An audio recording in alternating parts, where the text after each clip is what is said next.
தற்போதைய அண்மை செய்தியை பார்த்துக் கொண்டிருக்கிறோம். நடிகர் சந்தானத்தின் டிடி நெக்ஸ்ட் லெவல் திரைப்படத்தின் மீது திருமலை காவல் நிலையத்தில் ஜனசேனா கட்சி சார்பில் புகார் அளிக்கப்பட்டிருக்கிறது. திருப்பதி ஏழுமலையானை இழிவுபடுத்தும் வகையில் டிடி நெக்ஸ்ட் லெவல் படத்தில் பாடல் இடம்பெற்றிருப்பதாக புகார் எழுந்திருந்தது. இந்நிலையில் ஜனசேனா கட்சி சார்பில் திருமலை காவல் நிலையத்திலும் தற்போது புகார் அளிக்கப்பட்டிருக்கிறது. நடிகர் சந்தானம் நடிப்பில் உருவான டிடி நெக்ஸ்ட் லெவல் திரைப்படத்தில் திருப்பதி ஏழுமலையானை இழிவுபடுத்தும் வகையில் பாடல் இடம்பெற்றிருப்பதாக கூறி ஜனசேனா கட்சியின் திருப்பதி மண்டல தலைவர் படத்தின் தயாரிப்பாளருக்கு எதிராக காவல் நிலையத்தில் புகார் மனுவை அளித்திருக்கிறார். இந்துக்களின் மத உணர்வுகளை புண்படுத்தும் வகையிலான பாடலை உடனடியாக படத்திலிருந்து நீக்க வேண்டும் என்றும் அவர் வலியுறுத்தியிருக்கிறார்.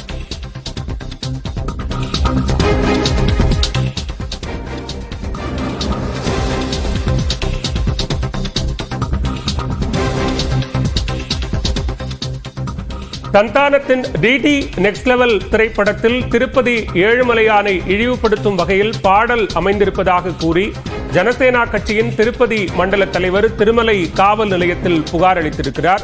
இந்துக்களின் மத உணர்வுகளை புண்படுத்தும் வகையில் அந்த பாடல் இடம்பெற்றிருப்பதால் உடனடியாக அந்த பாடலை நீக்க வேண்டும் என்றும் தற்போது புகார் அளிக்கப்பட்டிருக்கிறது. கூடுதல் விவரங்களோடு இணைகிறார் செய்தியாளர் புஷ்பராஜ். விவரங்கள். சந்தானம் நடிப்பில் தயாராகி இருக்கும் டிடி நெக்ஸ்ட் லெவல் திரைப்படம் இம்மாதம் 16ஆம் தேதி திரைக்கு வர உள்ளது. இந்த நிலையில் அந்த திரைப்படத்தில் திருப்பதி ஏழுமலையானை இழிவுபடுத்தும் வகையில் ஒரு பாடல் இடம்பெற்றிருப்பதாகவும் அந்த பாடலுக்கு குத்தாட்டம் போட்டிருப்பதாகவும் புகார்கள் ஏற்பட்டுள்ளன.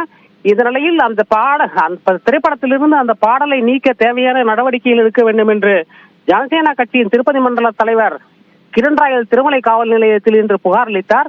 புகாரை பெற்றுக் கொண்டு அதன் மீது வழக்கு பதிவு செய்த போலீசார் நடவடிக்கை எடுப்பதாக உறுதியளித்திருக்கின்றனர். இந்த நிலையில் செய்தியாளர்களுடன் பேசிய ஜனசேனா கட்சியின் திருப்பதி மண்டல தலைவர் கிரண் ராயல் அந்த திரைப்படத்தை தடை செய்ய தேவையான நடவடிக்கைகளில் தமிழ்நாட்டை சேர்ந்த அரசியல் கட்சி தலைவர்கள் ஈடுபட வேண்டும், அல்லது குறைந்தபட்சம் அந்த பாடலை நீக்குவதற்கு தேவையான போராட்டங்களிலாவது அவர்கள் ஈடுபட வேண்டும். அப்படி செய்யாமல் இங்கு அவர்கள் சாமி கும்பிட வந்தால் அவர்களை தடுத்து நிறுத்துவோம் என்றும் எச்சரிக்கை விடுத்துள்ளார். விவரங்களுக்கு நன்றி புஷ்பராஜ்.